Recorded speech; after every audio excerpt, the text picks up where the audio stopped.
جمارتنا سرطایی دنگان نشان داده که کوماری ده انجمن نونران کنترل بکن لی سیناتو هی ندیاره.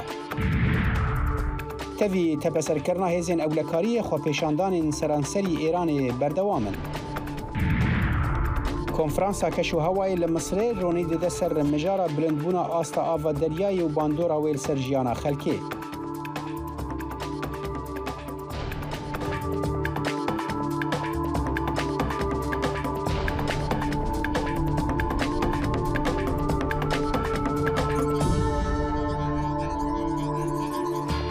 دنگ امریکا سلاوریزن هفکاری من آسو جبارو من صالح دمیجر بوا بینر نهجا دمجمیر هفته بیانیه لواشنطن پایتخت خلک کنویا برنامه کورت کونکشن یا کوب آوای کی زندی لسر کانال NRT و همی پلتفرم دنگ امریکا تی بلاف کرن جوارا پیشکش دکن ام کاتتر باش کۆماریەکان تا ڕادەیەک نزیک بوونەتەوە لە دەنگی زۆرینەی ئەنجومەنی نوێنەران لە کاتێکدا کۆنتڕۆڵکردنی ئەنجومەنی سینات پەیوەست بوو بە چەند شێبڕکێیەکی توندەوە لە هەڵبژاردنەکەی نیوەی خۆلی سەرۆکایەتی کۆنگرێسدا بەهۆی بێزاری لە هەڵاوسانی ئابووری و ڕەخنەکان لە سەرکردایەتی سەرۆک جۆ بایدن. هەر لایەنێک دەتوانێت زۆرینەی ئەنجومەنی سینات دەستەبەر بکات بە سەرکەوتن لە هەردوو ویلایەتی نیڤادا و ئەریزۆنا لە جۆرجیا ڕافایل وارنۆک و هێرشل واکر سیناتۆری دیموکراتەکان نەیانتوانی دەنگی پێویست بەدەست بهێنن. کۆنتڕۆڵی کۆنگرێس بڕیار دەدات کە 2 ساڵی داهاتووی خۆلی بایدن چۆن بەڕێوە دەچێت و ئایا دەتوانێت زیاتر لە کارنامەکەی بەدەست بهێنێت زۆرینەی نوێی کۆماریەکان دەبنە ڕێگر لە بەردەمیدا یان نا. پروسه جمارتنا دنگان لی سرانسری امریکای هنجی بردوام و انجام داوی ده بریارا هفسنگیا هزه لی کنگرس بدن دموکراتان هیوین مزن هنه و کوماری مرق دکن که چهات سریوه پیشبینیا پیلاسور. جبو آگاهین بهتر نها هفکاری ما نجیب بالایی جه پیش کنگرس به مرایه دم باش نجیب زانیارین داوی لجم تچنه. بله صالح زانیاری داوی درباره انجامان لگوری ای پیک و آژانسا هری باور پیکریه و کونشوپی انجام داوی ینکو گل امریکا باور پیدا که او دوشینه و هر وصاسین اینجی هندکی انجام وان جدانه دناف برای دا مثلا دموکراتی لگوری ای پی 184 کرسی بو انجمنان نوینران لهمبر 207 بو کماریان و هر وصاسینات ایجی 48 لهمبر 49 برای هر کسی وکی راپورت اجدهات کو لسر وانس ولایتانه نیوادا، اریزونا و جورجیا. پیش وقت سروک امریکا جی آنی زمان کو اف هل بجارتن جبو دموکراسی روجک باش بو و ریاکسیون پیشی درکتن. ما راپورتک درباره و آماده کریه ام گهداری بکن که انجام که ریاکسیون چنه و چه تگوتن. سروک امریکا جو بایدن لکوش کاسپی نرینا خوا درباره هلبجارتن نیودم آنی زمان و بحثا سرکفتنا دموکراتان کرد. ده هلبجارتن نیودم این انجمن نونان دین 40 سال داویج سروکن دموکرات ده افجارا یکمک و مهری کمتر کرسی وندا کرنه. بایدن انجام حتانها درکتین هوله وک روژک باشا دموکراسی نرخاند و پیامک زلالیا دنگدران بو لسران سری ولاد.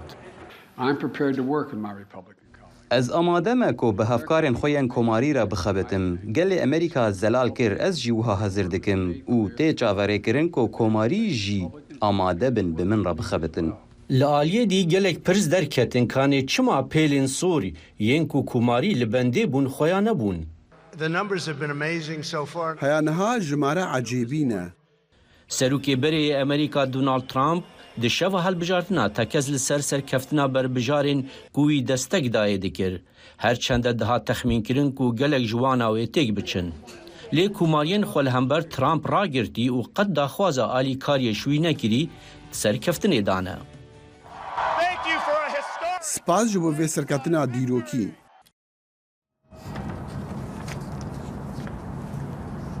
بله بله صالح وقت زانين كو حتى انها لفان ايالتان عنكو هرس ايالت سركه كو هردم وك ايالت يك آلي كرت نزانين هشي انجام البندينا ودبكو دمكي بكش حتى انجام در كفن لي درباري كو كوماريان جلك هيفي هبون كو هردو جواتان كنترول بكن او انجام حتى انها درنكت نسي سيناريو هبون پیش وقت یک دهات گوتن الگور آژانسن کو نافنتوینا و تیم باور کرن و هر وسا راپرسین هاتی نکرن کو سه سيناريو هبون یا یکی کو کوماری و هر دو انجمنان کنترل بکن یا دوان و انجام نها ین کو کوماری تیدان دموکرات تیدان و بپاريزن و یا دنجی دبکو کوماری انکو دموکرات دیسان هر دو انجمنان بدز بخن لانها سيناريو دن در کاتولیکو دیار دبه کو انجمنان وینران جبو کوماریان دچا و انجمن سیناتوران جی هجی زلال نبویا لی انجام وان هر سویلاتان و دیار بکن کاکی و کنترولا سینات بکه هر کسی چاوریه کو روجا سی مها یک 2023 خولا نو یا کنگرس دست پی بکه و تی دیار کرن تی گوتن کو کوین مکارتی و ببا سروک کنگرس امریکا هر وصا هنت وكبيجن خم هبون بري وقتي كو كوماريان هن دنجش دزدانا او جي او كو خم خلكي ديمقراسيا يا امريكا يا ديمقراسي حتى استكي كدبت خطر يدا بتايبت بشتي رشا سر مالا سروكا كونغرس نانسي بيلوسي نجيب بالاي سپاس بو وان زانياريان سپاس بوجي سەرۆک جۆ بایدن ڕایگەیان دڵنیایە کە کۆنگرێسی ئەمریکا بەردەوام دەبێت لە پشتگیریکردنی سیاسەتەکانی بەرامبەر بە ئۆکرانیا تەنانەت ئەگەر گۆڕانکاریی ئەگەری لە سەرکردایەتی ئەنجومەنی نوێنەرانیشدا بێتە ئاراوە. لە میانەی کۆنگرەیەکی ڕۆژنامەوانیدا لە کۆشکی سپی بایدن لەلایەن ڕۆژنامەنووسانەوە پرسیاری دەکرا سەبارەت بۆی کە چۆن لەگەڵ کێڤن مەکارتی سەرۆکی کۆمارەکان کار دەکات کە دەتوانێت سەرکردایەتی کۆنگرێس بکات ئەگەر کۆمارەکان کۆنتڕۆڵی بکەن. پێشتر مەکارتی ئاماژەی بۆدا بوو کە نایەوێت پارەی بێسنوور بە ئۆکرانیا بدات، بەڵام بایدن جەختی لەوە کردەوە کە ئەمریکا چەکی بەتاڵ نادا بە ئۆکرانیا. دنگ امریکا جافکانی کا په باوریان و چو آگاهیان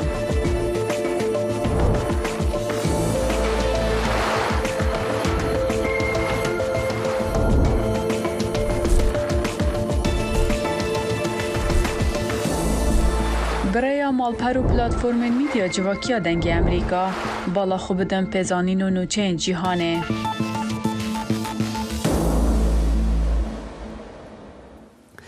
آژانسا نوچەیەنا نیفەرمیە ئێرانê فارس ڕۆژا پێنجشەمê got hêzên çekdarên Îranê karmendeka televîzyona opozisyonê Îran International girt dema ku wê hewl dida ji welêt bireve. Wezîrê Sêxbarata Îranê İsmaîl Xetîb roja sêşemê kenala ku bingeh li Londonê ye wekû rêxistineke terorîst bi nav kir. Medya Îranê kesa girtî bi navê İlham Efkarî danasîn ku dibêjin bê kenala televîzyonî ra pêwendiyê hebûye.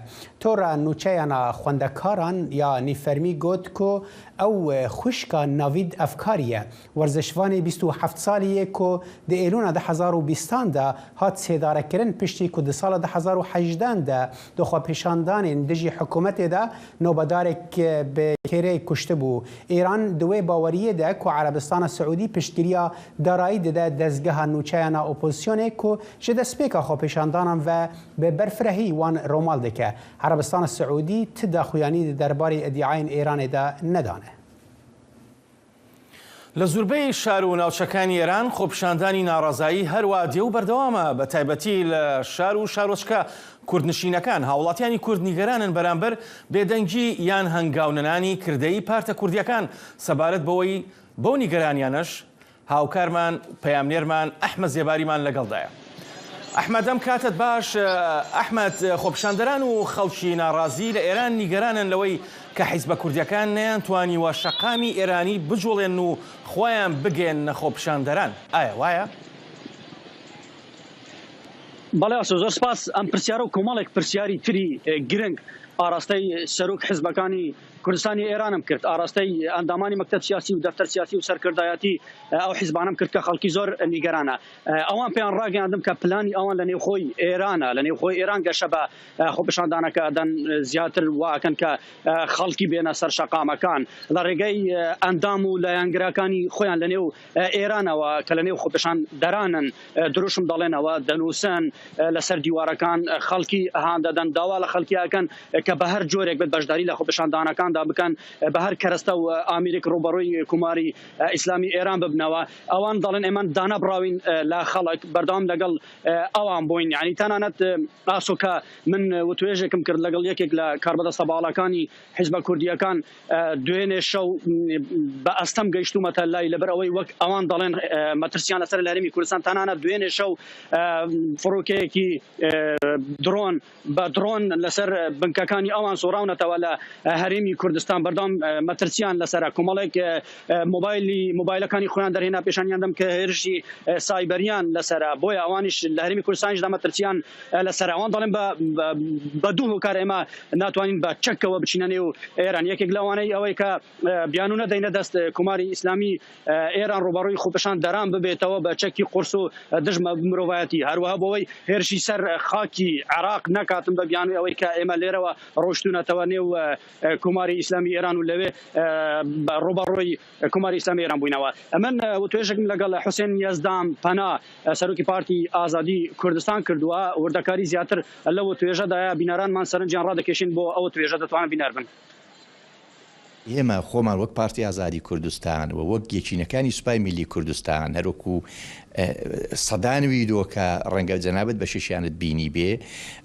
بەشدارێکی چالاکن لەبەرەوە کە خۆ ئەندامانی ئێمە جەماوەری ئێمە لە خەڵکی وڵاتەکەمان دابڕاو نین ئەوە تێگەیشتنێکی لە جێی خۆی دانیە ئەندامانی ئێمە ئەندامانی پارتی ئازادی کوردستان بە هەموو تواناوە بەشدارن لەو ڕاپەڕینەدا بەبێ ئەوەی هێزی پێشمەرگە تەدەخولی کردبێت بنکەی سەرەکی پارتی ئازادی کوردستان و هەروەها لە ماوەی ڕابردوودا ئەم دوو هەفتەی ڕابردوودا یەکینەکانی سوپای میلی کوردستان لە نێو شارەکان دروست بوون ئەوانە هەڵقڵاوی نێو خەڵکن هەڵقڵاوی نێو شارەکانن بۆیە ئێمە هەین ئێمە لە نێو شارەکان دەین باشە ئەحمەد زانیاریەکان چین سەبارەت بە دوایەمین هەڵوێستی ئەو خەڵکە و هاوکات خۆپیشاندەرانیش ئەمڕۆ لە مەریوان ئاسۆ لە گۆڕستان کۆمەڵە خەڵکێک کۆبوونەتەوە دروشمیان دژی کوماری ئیسلامی ئێران وتۆتەوە زیاتر لە 300 مەلای مزگەوتەکان پشتیوانی خۆیان بۆ خۆپیشاندەران دەربڕیوە تەنانەت لە گرتێکی ڤیدیۆدا کە بۆم هاتووە لە سنە لە بڵندگۆی مزگەوتەکانەوە مەلاکان پشتیوانی بۆ یەکێک لەو مەلانە لەو مزگەوتە پشتیوانی بۆ خۆپیشاندەران دەردەبڕێتن بانگەوازی ملیۆنی کراوە بۆ سبەی ڕۆژی هەینی لە بەلوچستان وەکۆی کە لە شارە کوردیەکانی شەم لە خەمی خۆیان و لەلایەک ژۆک و هاوسۆزی بۆ بەلوچستان چاوەڕوان دەکرێت سبەی دوای نوێژی هەینی و نزیک شەو خەڵکی کۆ ببنەوە دژی کۆماری ئیسلامی ئێران خۆپیشاندان بکەن یعنی ئاسۆ ئامارەکان تا ئێستا لە شارە کوردیەکان زیاتر لە 60 کەس گیانیان لە دەستداوە یعنی تا ئێستا نزیکەی 5000 کەس دەگوترێت بریندار بوونە ئەوەی کە گرنگە 4000 لەو کەسانەی کە دەستگیر کراون وەک دەگوترێت بە پێزانیاری من لە کاربەدەستێکی حیزبە کوردیەکان ئەو دەستگیرکراوانە بەشێک ڕاگوێزرانەوە بۆ شارەکانی تر دوور لەو شارەنە بۆی مەترسی لەسەر ئەوە دروست نەبێت کە دیسان ئازاد ببنەوە ئەو گیراوانە بە سێ گروپن یەکیکان هەر لەسەر شەقامەکان دەستگیر کراون گروپێکی تراوانن کە ناسراونەتەوە لە نێو خۆپیشاندەران سەرپەرشتیەوە خۆپیشاندانانە کردو ئەندامی چالاک بوونە لەو خۆپیشاندانان هەندێکیشان هەڕێبوار بوونە تێپەڕیوان ئەوانە دەستگیر کراون بۆیە ینی چاوەڕوان دەکرێت کە خۆپیشاندانەکان بەرفراوانی بەخۆیەوە بینی لە ڕۆژانی داهاتوودا بەڵێ ئەحمەد هەڵبەت ڕێکخراوەکانی مافەکانی مرۆڤ بازەواکەن کە زیاد لە 300 کەس کوژراون و هاوکات زیاد لە 14000 کەس دەستگیر کراون لە سەرجەم شارەکانی ئێرانە سوپاس بۆ کاتی پێت بەخشین ئەحمەد هەربژین. هن شارەزاد دەبێژن دووبەندیên Kurd di nava komên opozîsyonên Kurdên Îranê da nehîştiye ku ew di tevgera xwepêşandanên berdewamên dijî hikûmetê da roleke mezintir bilîzin. Rekar Hisên di vê raportê da ronî dide ser vê mijarê. بەردەوامی خۆپیشاندانەکان لە ئێران و بوونی شارە کوردیەکان وەکو چەقێکی گرنگی ناڕەزاییەکان پرسیارێکی گرنگی لای چاودێرانی ڕەوشەکە دروست کردووە. ئایا ڕۆڵی هێزە کوردیە ئۆپۆزیسیۆنەکان چییە لە ئاراستەکردنی ڕایگشتی لە کوردستانی ئێراندا؟ بەشێک لە شارەزایان دەڵێن هێزە چەکدارەکانی کوردستانی ئێران نەیانتوانیوە کاریگەریەکی ئەوتۆ دروست بکەن. ئەوان پەرتەوازەیی حیزبە کوردیەکان بە هۆکارێکی سەرەکی دەبینن. هەموو ئەو دابەشکاریانە لە نێوان حیزبە ئۆپۆزیسیۆنەکانی کورد بۆ ماوەیەکی دوور و درێژ زیانێکی زۆریان بە بزنەوەکە گەیاندووە. دوو حیزبی دیموکراتی کوردستانی ئێرانمان هەبوو کە لە ماوەیە یەکیان گرتەوە کە ئەمەش نیشانەیەکی باشە بۆیان. ساڵانێکی زۆر دوو کۆمەڵەمان هەبووە لە هەمان کاتدا پژاک و پاکەن. ئەم هەموو دابەشبوونە بۆ کۆمەلگایە کە تەنها نزیکەی 9 لە سەدی دانیشتوانی ئێرانە کاریگەری ئەوانی کەم کردوتەوە. لە ساڵانی ڕابردوودا حیزبە کوردیەکانی ئێران بەردەوام ئاماژەیان بە گرنگی یەکگرتووی نێوانیان کردوتەوە بۆ بەدەستهێنانی مافەکانی کورد لە ئێراندا.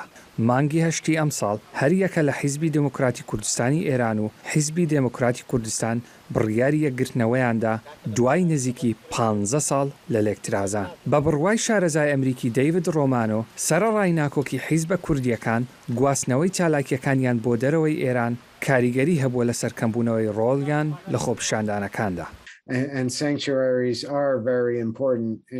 بوونی ناوچەی سەلامەت زۆر گرنگە بۆ ڕێخستنی بزوونەوەیەک، بەڵام جێگیربوون لە ناوچەیەکی دەرەوەی وڵات و دوور لەو شوێنەیە کە پێویستە شۆڕەشەکەی تێدا ئەنجام بدرێت باجی خۆی هەیە، چونکە بە گوێرەی کات دادەبڕێت لەو کۆمەلگایە کە کاری بۆ دەکەیت.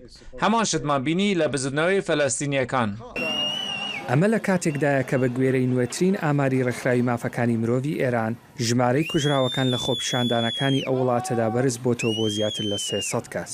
حیزبە کوردیەکان سەرەڕای هەندانیان بۆ بەردەوامی خۆپیشاندانی ئاشتیانە لە هەمان کاتدا ڕایان گەیاندووە کە خۆیان بە دوور دەگرن لە هەر چالاکیەکی سەربازی بۆ ئەوەی بیان و بە ڕژێمی ئێران نەدەن قەوارەی هەرێمی کوردستانی عێراق بکاتە ئاماج.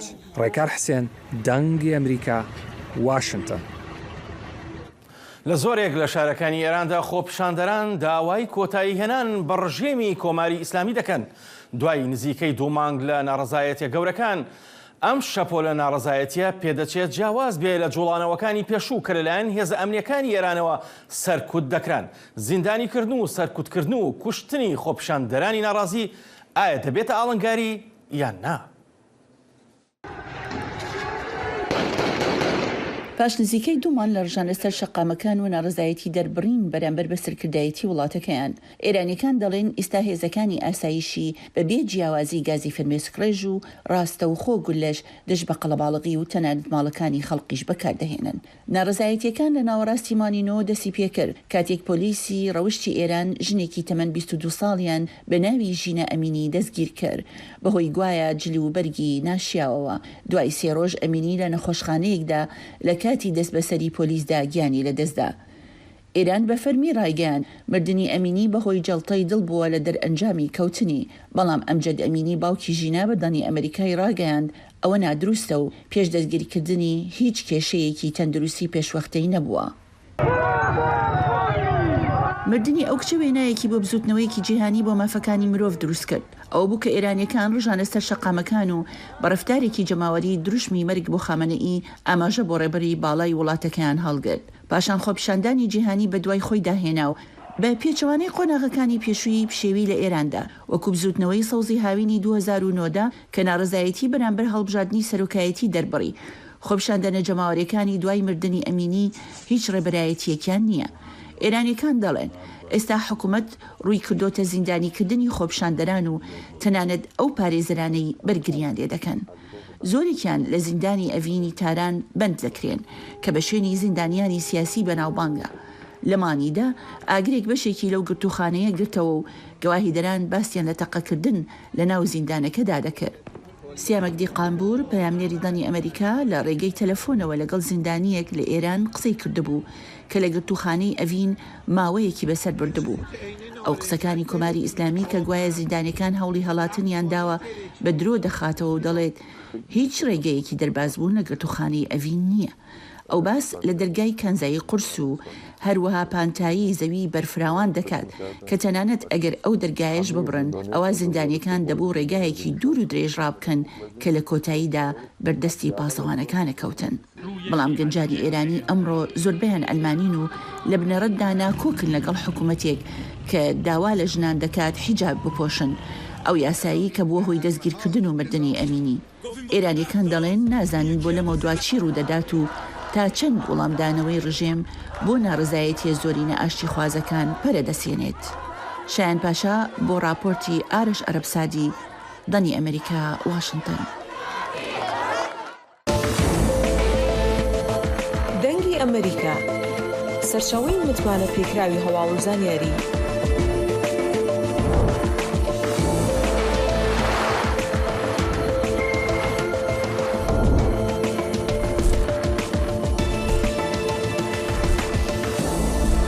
لە ماڵپەڕ و تۆڕە کۆمەڵایەتیەکانی دەنگی ئەمریکاوە ئاگاداری هەواڵ و گۆڕانکاریەکانی جیهان بە.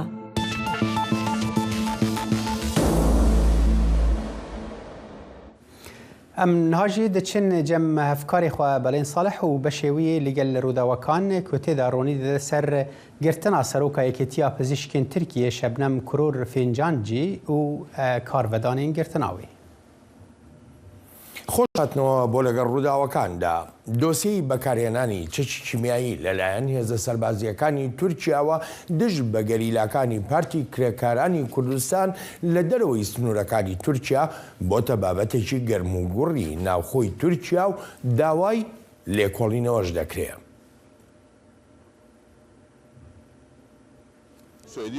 پێویستە لیژنەیەکی نێونەتەوەی پێک بهێنرێت بۆ ئەم قسە و باسانە و لێکۆڵینەوە بکرێت لەو بەڵگەنامە و زانیاریانی لە بەردەستان و ڕوون بکرێنەوە. بەکارهێنانی چێکی کیمیایی تاوانە، تەنانەت لە کاتی شەڕیشدا نابێت بەکار بهێنرێت چونکە تاوانە، داوای ئێمەش لێکۆڵینەوە کردنە. پارتی کرێکارانی کوردستان کە ئەمریکا یەکێتی ئەوروپا تورکیاش بە ڕێکخراوێکی تێرۆریستی دادەنێن لە میدیاکانی نزیک لە پەکەکە دیمەنی ڤیدیۆیی بڵاو کردوێتەوە سەبارەت بەو هێرشە کیمیاییانە. هەروەها شەبنەم کوور و فنجانچی سەرۆکی سەندیکای پزیشکان لە تورکیا داوای لێکۆڵینەوەی کرد لەو قسە و باسانە و لەسەر ئەو داوایەش دەستگیر کرا. سەرۆکی تورکیا نوکوڵی دەکالەوەی لەشکری وڵاتەکەی چەکی کیمیایی بەکارهێنابێت و دەژڵێ حکوومەت هیچ پەیوەندیەکی نییە بە دەستگیرکردنەکەی شەبنەمەوە. وەک دەزانن دەسەڵاتی دادوەری بڕیاری خۆی داوە لەسەر سەرۆکی ئەنجومەنی پزیشکی تورکیا کە زیانی لە ناوبانگی هێزە سەربازیەکانمان داوە. هەروەها ئێمەش ڕێوشێنی یاسایی دەگرینە بەرامبەری و ئەگەریش پێویست بکات لە ڕێی یاساوە لە کارەکەی لا دەبرێت. دوابەدوای ئەو دەستگیرکردنە شەپۆلێکی ناڕزایی لە تورکیادا دەستی پێکرد و لەسەر ئاستی نێونەتەوەییش داوا دەکرێت سەرۆکی سەندیکای پزیشکانی تورکیا ئازاد بکرێ. شوان حەمە نووسەر و لێکۆڵەر لە ڕێی سکایپەوە میوانی ئەم هەفتەیە لەگەڵ ڕووداوەکاندایە. کاکشوان سەرەتا زۆر سپاس دەکەم بۆ ئامادەبوونت با یەکەم پرسیارم سەبارەت بەوە بێ ئەگەری ئەوە هەیە لێکۆڵینەوە لەسەر هەردوو ئاستی هەم ناوخۆ هەم نێونەتەوەیش لەسەر ئەو قسە و باسانەی بەکارهێنانی چەکی کیمیایی بکرێ.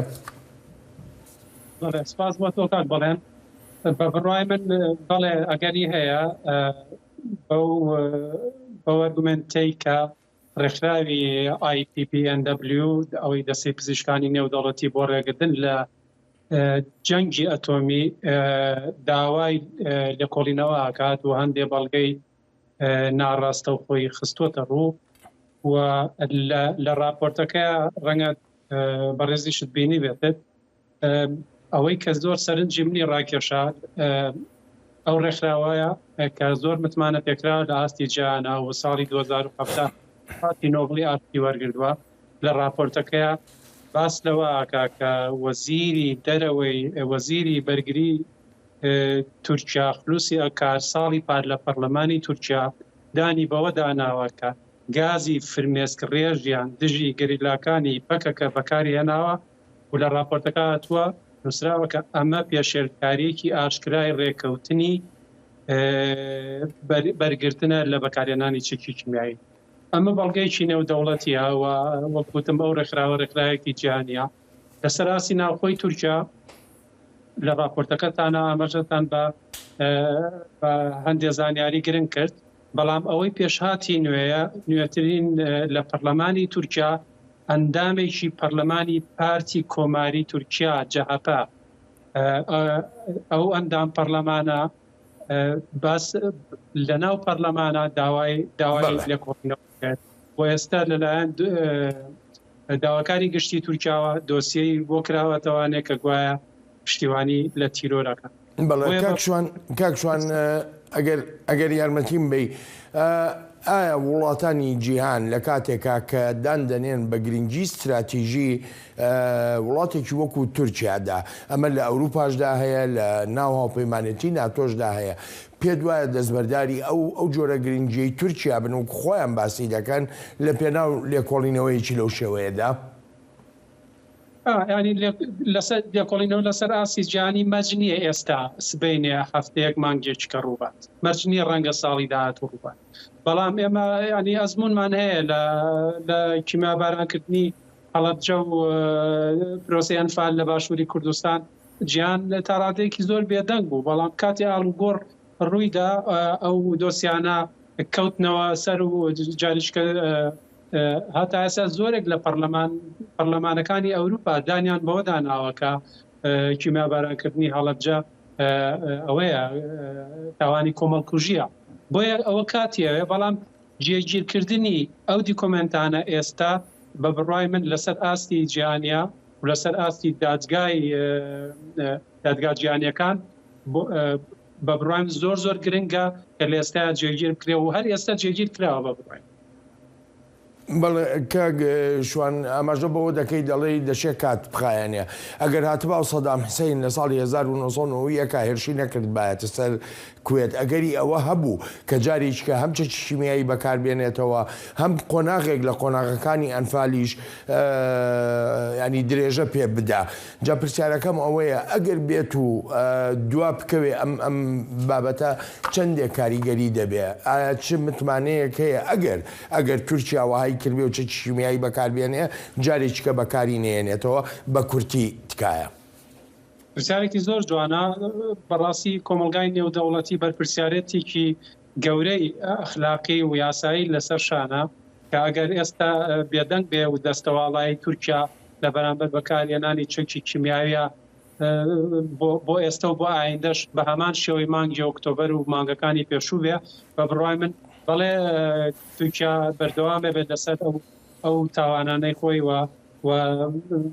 خەسارەتێکی زۆر ئەیات و من با ئیشارەت بە خاڵێکی گرنگیش بکەم کاک بەڵێن ئەمە تەنها ئەم تاوانکاریە تەنها ڕوبەڕووی گەریلاکانی پەکەکە نییە، وەک بیرمەندی گەورە لەم هەفتەیە نۆم چۆمرسکی باسی دەکا ئەڵێ ئەمە تاوانێکە دژی کوردستان واتە خەڵک و خاک، ینی تاوانێکە دژی ژینگە، تاوانێکە پێشێلکردنی یاسای نێودەوڵەتیە. بۆیە بە بڕای من هەرکێکی هەنووکەیە لەسەر کۆمەلگای نێودەوڵەتی ئێستا دوا بووە ئەو دۆسیەیە بکەنەوانێ بۆ ئەوەی هیچ تاوانکارەیە هیچ تاوانبارەیە لەو تاوانانەی کە ئێستا ئەنجامیەدا بەو شێوە دڕندانەیە دەرباز نەبێت ئایندا. بەڵێ کاکشوان من دەگەڕێمەوە بۆ لای بەڕێزت وەک پەرلەمانتاران و چالاکوانان ئاماژەی پێدەکەن پێدەچێت دەسەڵاتدارانی تورکیا ڕێگریان کرد بێت لەوەی تەنانەت بەیاننامەیەکی هاوبەشیش بڵاو بکرێتەوە لەسەر ئەم قسە و باسی بەکارهێنانەی چەکی کیمیایی لەلایەن لەشکری تورکیاوە. لە ئەستەمبول ئۆفیسەکەمان و ئەندامانی تری هەدەپە و ڕێکخراوە دیموکراتیەکان ویستمان ڕاگەاندراوێکی ڕۆژنامەوانی بڵاو بکەینەوە تا سەرنجەکان ڕابکێشین بۆ ئەمڕە و شەو بۆ لێکۆڵینەوە لەو قسە و باسانە هەرچۆنێک بێت ڕێگەمان نەدرا و باڵەخانی ئۆفیسەکەمانیان گەمارۆ داوە. دەمانەوێت جلهێزەکانی جیهان پشکنین و تاقیکردنەوە بکەن لەو شوێنانەی وەک دەگوترێت چەکی کیمیاییان تێیدا بەکارهێنراوە تا بزانین بەکارهێنراوە یان نا.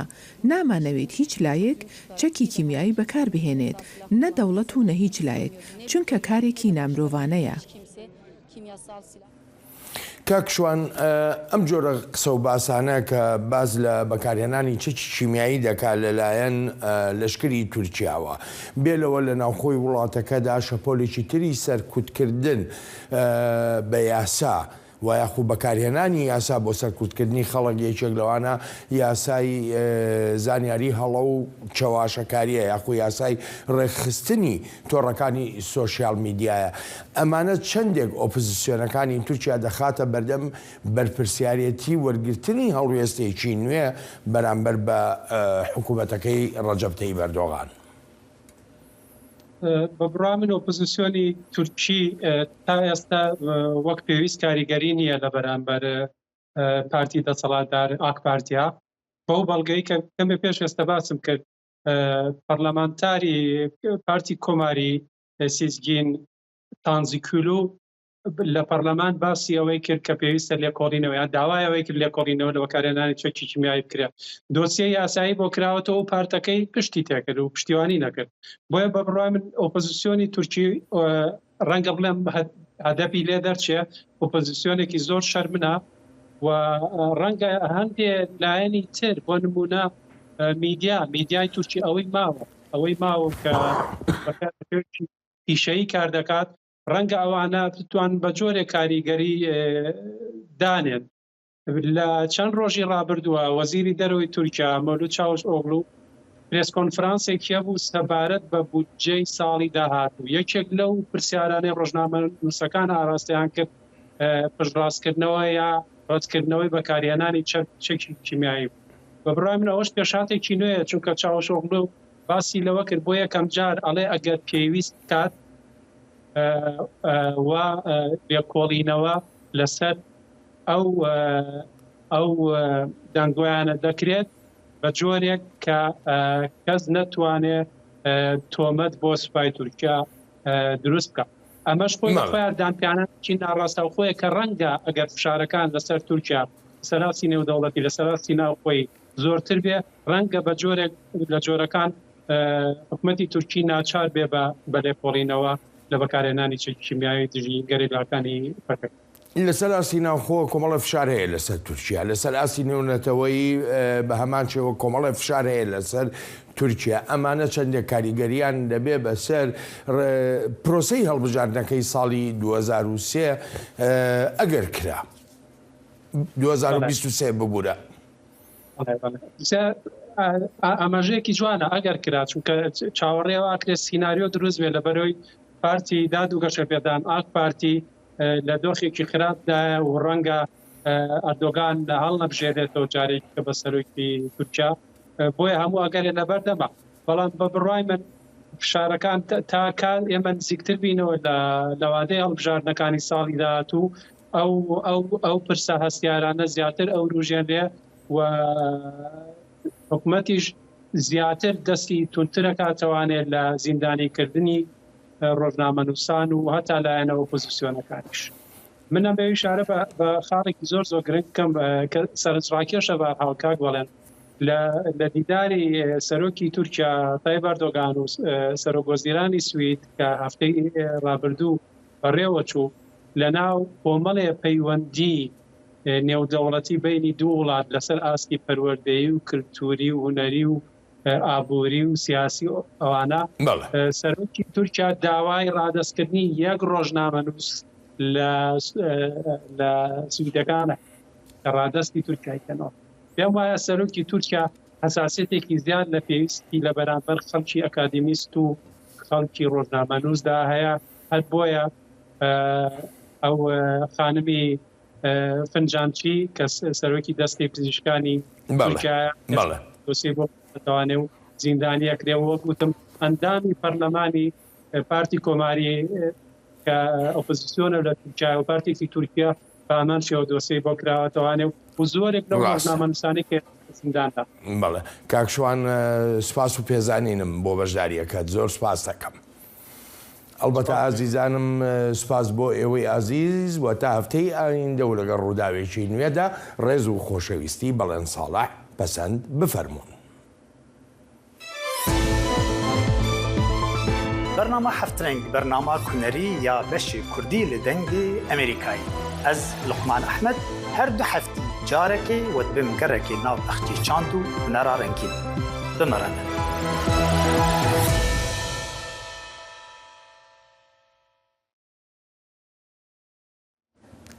ده دمکی دا کو سرکرده جیهانی لشرم الشیخ یا مصری کم دبن جبو هولدانا کم کرنا گرمبونا کشو هوایی بلندبونا آستا آوا دریای به باندور ده سر اسکندریه باجار بندر یه کونار و نافدار یه وی ولاتی و زیان دکین جیانا روجانه خلک باجر. راپورت هیدر مردوک و حماد الرسام جه اسکندریه آگاهیم بهتر هنه. افچان سالن دیوارین چمنتوی لقراغین دریای تندانین جبو راگرتنا آوا دریای لرخی باجار الکساندریا مصری لی دیگل بلندبونا گرمی عردی پیش بینی هیا بشکی مزن باجار حتا سال 2005 بن آف با افترساکا مزن دیخا دلی خلکی باجار. هي اكيد حاجه تخوف بس انا عن نفسي او تشتكي عجيبيه لي اس يكسم اس نكارم كاركي بكم ما بهستيك والكسندر يادي بك وجير اوا درياي لي ام نزانين كانجي يانجي اگر او راست با لهيو افرابونان مالو ملكي مالباتن بجهوار ويران كريا مالباتن چيناكو يكجسيا خلكي هجاري ولاتيا ريبرين ولاتان دي كونفرانسي گوهرينا كشو هواي جيهان دا لشرم الشيخ مصري هول دان ريكا جبو آليكاريا جواكن هجارين جيهاني ببينن. اف كونفرانسي نتويني قرتي يكم كونفرانسا بفرمي روناهي دي خاسر في برسا مروفاني لي ارمانجا ويا يكيجي سنور دار كرنا غازا صوتنيا لسرانسري جيهاني ارمانجا دريج دما لي نهاتيا جيب جيكرن بەشدارن کۆنفرانسی دەبێژن نەبوونا کریارێکی ژوان هەردوو ئارمانجا ڕا وێرانیە. سپۆر پێشبین دکن کۆ divê sed salê de bi qasî 1 milyar koçberên ji ber pîsiya keş û hewayê sînorên navnetewî de derbas bikin.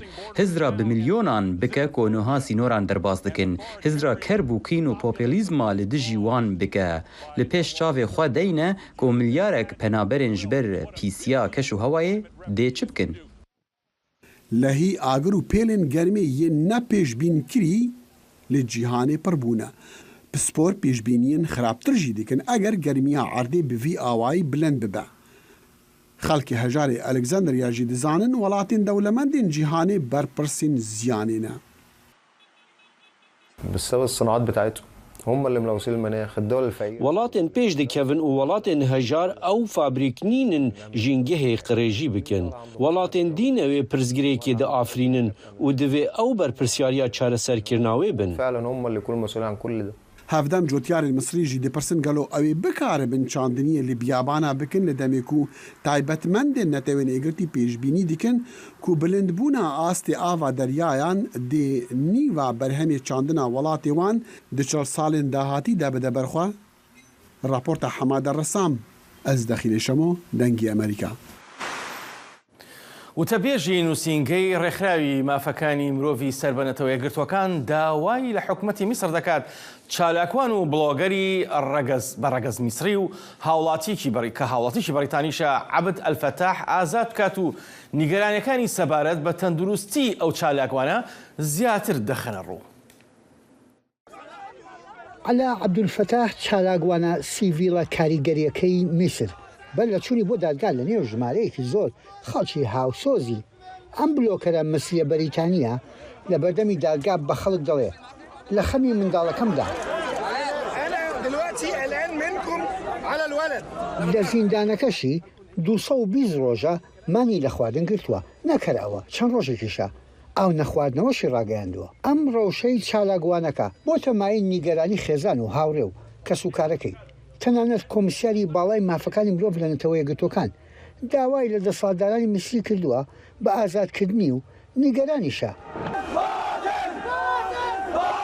UN High Commissioner for Human Rights Volker Turk has expressed کۆمسیاری بەڵای مافەکانی مرۆڤ لە نەتەوەی کردووەکان ڤۆلگە تورک داخێکی قۆڵی دەربڕیوە کە تاوەکو ئیستا دەسەڵاتدارانی مەسری بلۆکەر و چالاکوان ئەلا عەبدولفەتاحیان ئازاد نەکردووە و ژیانی لە مەترسیدایە بە تایبەتی پاشەوەی لە زیندانی وادی نەترۆن داوا دەکەم دەست بەجێ ئازاد بکرێ و چارەسەری تەندروستی بۆ دابین بکرێت.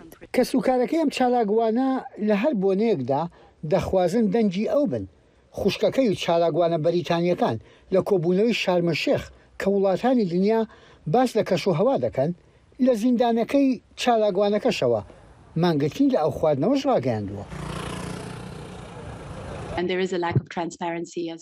بۆی کەمی پەیوەندیکردن و ناشەفافیت ماوەیە کە خێزانەکەی نەیانتوانیوە پەیوەندی پێوە بکەن.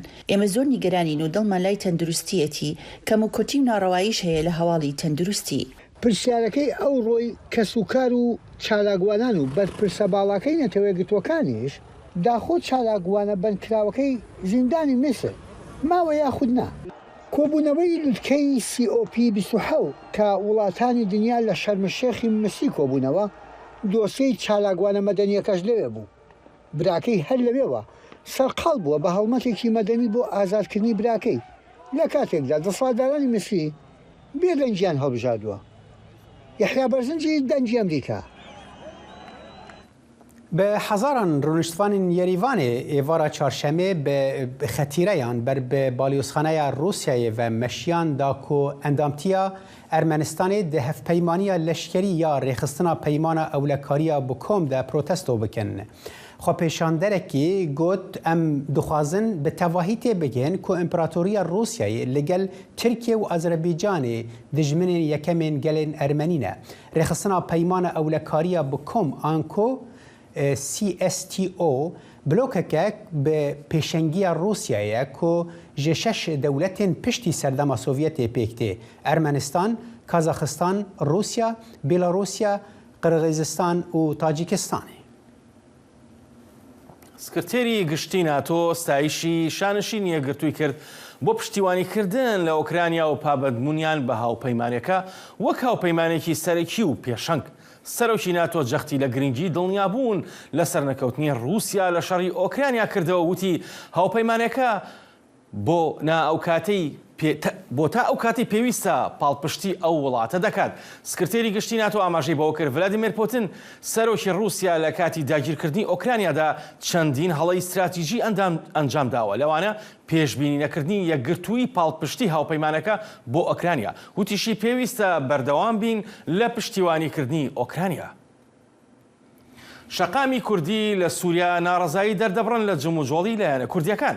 خەڵکی ناوچەکە بەهۆی ململانی لایەنە سیاسیەکانەوە هیوایان لەدەست داوە لە ناوچە کوردنشینەکاندا نزیکەی 6 حیزب و بزوتنەوەی سیاسی هەن. پەیامنێرمان زانە عومەر لەو بارەیەوە ئەم راپۆرتەی بۆ ئامادە کردوون. کۆلانا کوردên Sûriyê nerazîbûna xwe ji tevgera partiyên Kurdî nîşan da. Li ser pirsa got heya kîjan radeyê Kurdên Sûriyê ji kar û xebatên partiyên Kurdî razî ne. Em hêvîn ji her du tarafa ew ji her du aliya hinek tenazil bikin bigên hevdû ji bo ev mileta jinkî bi rahet beîşê bi refahetînkî beş. Yani em şerpeze bûne. Heya we halê wan ev halê me halê me xerabtir bibe. Divê dextek دولي يا دقتك ملات يا دقتك جبال وامبي تنازلات في حردو آلي تنازلات يفدو بكن أم ببنياك وأم جيب لوك عالمي أم جيب لوك خلكي أم جيب دنقك مشي هبه أفتي خلصنا لالي أكيدن خلكن دفري جبر ناكوكيين ناف بارتيان ده بهيفي بونه اگر أم كرد برام دعوة ولاتي خدكن وأم بهفدو راسن وأم حاجة فدو دكن أم ببنياك أم تنازل جهور بكن أم حاجة فدو بكن لگوری پرانیان شتجیهن قامشلو آلیین سیاسی لگوری برجواندی خواه کار دکن لورا جواکا کردی دوری پارتیانه ده کرسیا خود نفکرن ده هوالتیا براتی بکرن بکازش بیمنتی چبکم و چبک قدمین لآلیه کدن دورکتنا روشنبیران و نفش نو جی سیاسته و نتولیبون آوان دناوا پارتیان ده سدمک سرکه یا لاوازبونا پارتیین کردی وکه گو کولان دیار دکن لازم ام دستی ابدو بگرن ام ابدو برندن سیوان اداره ذاتی بی سیوان انکسی بی سیوان احزابی و بجی بوجه تفكر الحالة خمن أحزاب بدون تحزب تفكر لگوری نشتجهن قامشلوی پارتیین کردی تفی پربوناوان لی باندوراوان کیمه براستیجی جبونا پارتی سیاسی کد هندر امتکارن بیش منطقه کرده کار دکن نه وکی حاله کی صحیه جبر کو هر پارتی کی سیاسی امتکارن بیش لگوری خو کار دکن نجبونا ام بیش پرسگریکا کرد آنجی جبونا پارستنا دسکفتی نوی شورا شامه د انجام کریزا سوریه ده و درکتنا هرمین کردان ججیر دسلاتا شامی درفتا خبات لپیش پارتیین کردی و بو گلک پارتیین نو هاتن دامزراندن لهرمین کردان در دورا 6 پارتی و تفگرین سیاسی هنه جبر ناکوکین سیاسی هاتنه دابشکرین لسر دو آلیان انجمان انشتیمانی کردی انکسه و پارتیین یکیتی انشتیمانی کردی پینکه هر وها هن پارتیجی خوابه آلی دبینن تفی هول جبو یک ریزیا پارتیین کردی سوریه و دستوردانا آلین ناف دولتی وک امریکای لهیانها اف هول به انجامن و اف یک نرازیبونا کولانا کردی جی پارتیین سیاسیین کردی بخور آنیه گو او به هیویا خواه نشان ددن زانا عمر دنگی امریکا قامشلو پنجشیرا ممکان جوره یکما پنجشیره لهریما کردستان عراقی لگوری آماران جه سال 2030 و تنه لنخوشخانه هیوا 33,000 حالت هاتنه تومار کرن که نزدیک 8 صدی جوان گریدای پارێزگەها سلێمانیە نه شارەزە پیسبوونا ژینگەهەیە یەک ji sedemên serekeyên penceşêrê dibînin û rêxistinên jînge parêz jî toz û bermayên zêde wekû sedema serekeya pîsbûna jîngehê dibînin. Raporta Peyamnêra Mel Silêmaniyê zaniyariyên zêdetir hene. دای عیشە توشبووی شێرپەنجەی مەمکە معناتەکانی خۆیمان لەگەڵ شێرپەنجە بۆ دەگێڕێتەوە. ممكن ديش هات مخص خانة عبد الواحدي عدي تقول ما على ذلك كنا خوش بإسراحات هي كاس إسراحاتينيا يسأل عنها كيني إمكانات مني هي كاس دقال خبيرم درزيل خود دم بتني هاتوما سعر ما نهبو بوي فرشتوما خاني بو فرشتوما همشتي بو فرشتوم شێرپەنجە وەک یەکێک لە نەخۆشیە باوەکان لە هەرێمی کوردستاندا ڕێژەکە لە ئاستێکی بەرزدایە. بەپێی ئامارەکان لە ساڵی 2023ەوە ژمارەی نەخۆشانی شێرپەنجە لە نەخۆشخانەی هیوا 33,000 نەخۆشی تێپەڕاندووە کە نزیکەی لە سایە هەشتایان هی پارێزگای سلێمانین. لەو ڕێژەیەش پشکی شێر توشبوانی شێرپەنجەی مەمکە لە خانماندا. دۆکاری سەرەکی یەکەمیان و زەقترینیان پیسبوونی ژینگە کە باسەکەین تەنها باسی هەوا ناکەین باسی هەموو جۆرەکانی پیسبوونی ژینگاکەین کاریگەرێکی ڕاستە و خۆی لەسەر بەرزبوونەوەی ڕێژەی توشبوانی شێرپەنجە هەیە لە هەموو جیان لە هەرێمی کوردستانە بەداخەوەی مێژ داتایەکمان نییە لەسەر پیسبوونی ژینگە بەڵام سادەترین ڕێگەیەوەی کە زایفترین و لاوازترین ڕێگەوەی کە بچینە سەر هەر بەرزایەکە لە بەرزایەکانی شارەکەمان سلێمانی سەیەکی ئەو تەمەی کە بینە سەر سلێمانی ئەو پیسبوونی ژینگەیە. لەو سۆنگەیەوە ڕێکخراوە ژینگەیەکان لە کۆنگرەیەکی ڕۆژنامەنووسیدا هۆشداری دەدەن لەو بارەیەوە. بەپێی ئامارەکانی ئەو ڕێکخراوانە ڕۆژانە 1300 تەن پاژماوە لە سلێمانی کۆ دەکرێتەوە کە لە 60 خۆراک و لە 20 پلاستیک و لە 10 پاژماوە تەندروستیەکان و لە 10 پاژماوەکانی ترا کە هۆکارێکی بەهێزن بۆ پیسبوونی ژینگە. بەهۆی کەمتەرخەمی لایەنە پەیوەندیدارەکان بە ژینگە ڕۆژ بە ڕۆژ ژینگەی سلێمانی ڕوو لە پیسبوون ئاکات کە بۆتە هۆی مەترسیەکی گەورە لەسەر ژینگەی دەوروبەرمان و تەندروستی خەڵکەکەی. شێرپەنجە لە هەرێمی کوردستاندا لە ئاستێکی بەرزدایە. ئامارەکان نیشانەی مەترسیدارمان پێ دەڵێن لەو بارەیەوە. بەڵام پزیشکەکان ئاماژە بەوە دەکەن چارەسەر و ئاستی ڕۆشنبیری خەڵکی لێسادا لە ئاستێکی باشدایە بۆ ڕوبەڕووبوونەوەی نەخۆشیەکە. سنوور کەریم دەنگی ئەمریکا سلێمانی. بایەکی بەهێز لە ویلایەتە فلۆریدا ئێوارە چارشەمێ بوو باگەرە بە ناوێ نیکۆل دەماکۆ لە بەهامازدا و کاربەدەستێن ئەمریکی فەرمانە ڤالاکردنê دان di nav de jî havîngeha Mar-a-Lago ya serokêberê Donald Trump.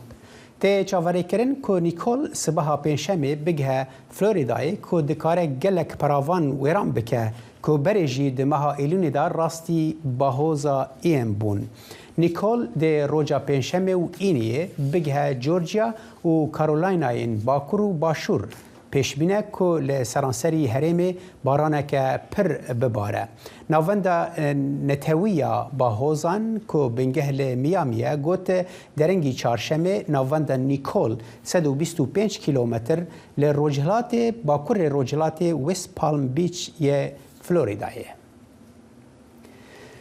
بینەر هێژا لەوێ دەرەی کورد کۆنێکشن بە داویتێ تاجارەکەدن سلاوین هەفکارێ من ڕۆنی حەسەن خالد فەتاح هەیلین سندی لێ کۆنترۆلێ و لێڤر لە ستۆدیۆیەن ئاسۆ جەبار و من ساڵح دەمیجەر بۆوە ئەم هیڤینە کووە دەمەک خۆش لە گەلمەدەر واسکرە بە و خوازم باڵەوە بکشین سەرەوەیەکی کوندکارن سەر مالپەرین کورمانجی و سۆرانیژی بەرنامەی بە تەواهی ببینن.